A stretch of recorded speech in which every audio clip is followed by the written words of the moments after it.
दोस्तों ये लिनोवो का V530 डेस्कटॉप है जिसको कि हम M.2 SSD बिठा रहे हैं। कंपनी ने इसको कुछ सॉकेट दिया है बट फिटिंग के लिए कुछ दिया नहीं, तो हम इसको अल्टरनेट करके बिठा रहे हैं। ये देखो डबल टेप के लेयर दिए हैं हमने, एक 4-5 लेयर दिए हैं डबल टेप के। और आप देखिए इसको SSD हम इंस्टॉल करेंगे।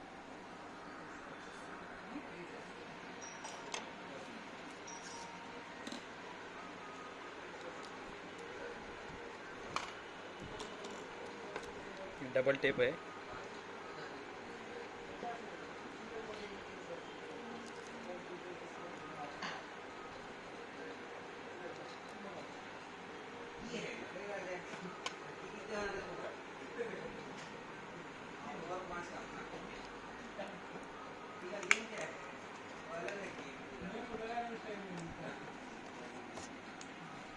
और इसकी जो फिटिंग है वो एकदम प्रॉपर हो जाएगी, हिलेगा नहीं।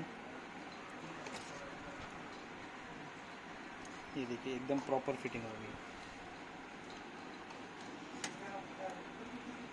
ठीक है गाइस।